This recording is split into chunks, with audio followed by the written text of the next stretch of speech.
Digital arrest ಅನ್ನೋ ಭೂತ ಇದೀಗ ಭಾರತದಲ್ಲಿ ದೇಶದಾದ್ಯಂತ ಹಾಗೂ ಪ್ರಪಂಚದಾದ್ಯಂತ ಕಾಡ್ತಾ ಇದೆ. ಇದರಿಂದ ಕೋಟಿ ಕೋಟಿ ಪಂಗನಾಮವನ್ನ ಹಾಕ್ತಾರೆ ಡಿಜಿಟಲ್ ವಂಚಕರು. ಹೆಚ್ಚಾಯಿತು ಡಿಜಿಟಲ್ ಅರೆಸ್ಟ್ ಅನ್ನೋ ತಲೆನೋವು. ಸಿಲಿಕಾನ್ ಸಿಟಿಯಲ್ಲಿ ಡಿಜಿಟಲ್ ಅರೆಸ್ಟ್ ಕಾಟ ಶುರುವಾಗಿದೆ. ಸೈಬರ್ ವಂಚಕರಿಂದ ಡಿಜಿಟಲ್ ಅರೆಸ್ಟ್ ನಡೀತಾ ಇರೋದು. ಸರ್ಕಾರಿ ಅಧಿಕಾರಿಗಳೇ ಡಿಜಿಟಲ್ ಅರೆಸ್ಟ್ ಬಲೆಗೆ ಬಲಿಯಾಗ್ತಿದ್ದಾರೆ. ಉದ್ಯಮಿಗಳನ್ನ ಬಿಡದ ಡಿಜಿಟಲ್ ಅರೆಸ್ಟ್ ಅನ್ನೋದು ಒಂದು ಗಂಭೀರ ಸಮಸ್ಯೆಯಾಗಿ ಪರಿಣಮಿಸ್ತಾ ಇದೆ. ಸಾವಿರಾರು ಕೋಟಿ ಮಹಾ ವಂಚನೆಯನ್ನ ಮಾಡಿದ್ದಾರೆ ಈ ಡಿಜಿಟಲ್ ಸ್ಕ್ಯಾಮರ್ಸ್. 2023ರಿಂದ 2026ರವರೆಗೆ 1695 ಪ್ರಕರಣಗಳು ದಾಖಲಾಗಿವೆ. ಇನ್ನು ಬೆರಳಿಕೆ ಎಷ್ಟಿದೆ ಸೈಬರ್ ಪೊಲೀಸ್ ಠಾಣೆಗಳ ಸಂಖ್ಯೆಗಳು ಕೂಡ ಕಡಿಮೆ ಇವೆ. ಸಿನಿಮಾ ನಟ ನಟಿಯರನ್ನೂ ಕೂಡ ಈ ಸೈಬರ್ ಕದಿಮರು ಬಿಟ್ಟಿಲ್ಲ. ಐಟಿ-ಬಿಟಿ ಉದ್ಯೋಗಸ್ಥರೇ ಇವರ ಟಾರ್ಗೆಟ್ ಆಗಿದ್ದಾರೆ.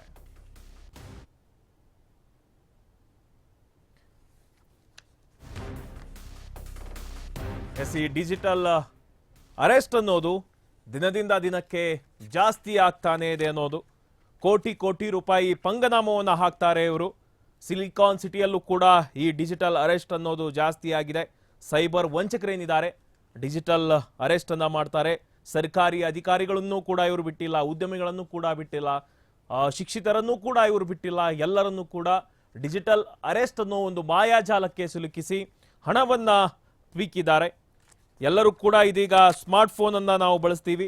ಬಟ್ ಇವತ್ತು ಸ್ಮಾರ್ಟ್ ಫೋನ್ ಬಳಸುವಂತಹ ಪ್ರತಿ 100 ಜನದಲ್ಲಿ ಸುಮಾರು 99 ಜನರಿಗೆ ಇಂತಹ ವಂಚನೆಯ ಕರೆಗಳು ಅಥವಾ ಸಂದೇಶಗಳು ಯಾವುದೇ ಒಂದು ರೂಪದಲ್ಲಿ ಬಂದೇ ಇರುತ್ತೆ.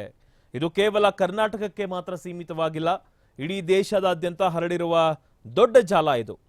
ಸೈಬರ್ ಅನ್ನೋದು ಈ ಮಾಯಾಜಾಲದಲ್ಲಿ ಪ್ರತಿಯೊಬ್ಬರ ಮೊಬೈಲ್ಗೂ ಕೂಡ ಇವರು ಲಗ್ಗೆ ಇಟ್ಟಿದ್ದಾರೆ ಅನ್ನೋದು.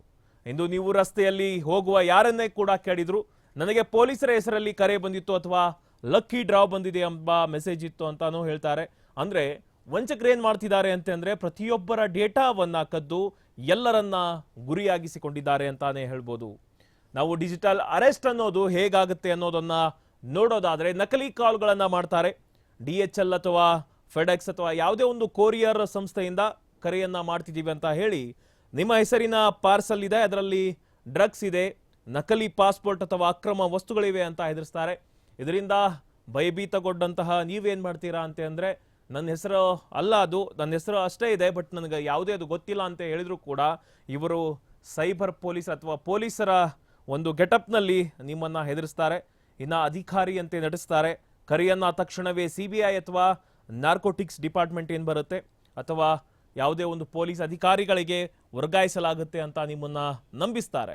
ಆಮೇಲೆ ಸ್ಕೈಪ್ ಅಥವಾ ವಿಡಿಯೋ ಕಾಲ್ ಮೂಲಕನೂ ಕೂಡ ವಂಚನೆಯನ್ನು ಮಾಡಲಾಗುತ್ತೆ. ಡಿಜಿಟಲ್ ಅರೆಸ್ಟ್ ಅಂದರೆ ಅದೇ, ಡಿಜಿಟಲ್ ಆಗಿ ನಿಮ್ಮನ್ನ ವಿಡಿಯೋ ಕಾಲ್ ಮಾಡುವ ಮೂಲಕ ಸೈಬರ್ ಏನಿದೆ ಸ್ಕೈಪ್ ಮೂಲಕ ನಿಮ್ಮನ್ನ ಅರೆಸ್ಟ್ ಮಾಡೋದನ್ನೇ ಡಿಜಿಟಲ್ ಅರೆಸ್ಟ್ ಅಂತ ನಾವು ಹೇಳ್ತೀವಿ.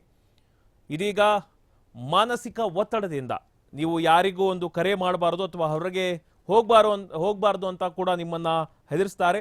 ತನಿಖೆಯ ನೆಪದಲ್ಲಿ ನಿಮ್ಮ ಬ್ಯಾಂಕ್ ವಿವರಗಳನ್ನು ಪಡೆದು ನಿಮ್ಮ ಅಕ್ರಮ ಹಣ ವರ್ಗಾವಣೆ ಅಂದರೆ ಮನಿ ಲಾಂಡ್ರಿಂಗ್ ಕೇಸ್ನಲ್ಲಿ ಸಂಬಂಧಿಸಿದ್ದು ಇದನ್ನು ದೃಢಪಡಿಸಲು ಸರ್ಕಾರಿ ಖಾತೆಗೆ ಹಣವನ್ನು ವರ್ಗಾಯಿಸಿ ಅಂತ ಕೇಳ್ಕೊತಾರೆ. ಈ ರೀತಿ ಹಲವಾರು ಪ್ರಕರಣಗಳು ಕೂಡ ನಮ್ಮ ರಾಜ್ಯದಲ್ಲಿ ನಡೆದಿದ್ದೇವೆ, ದೇಶದಲ್ಲಿ ನಡೆದಿದ್ದೇವೆ.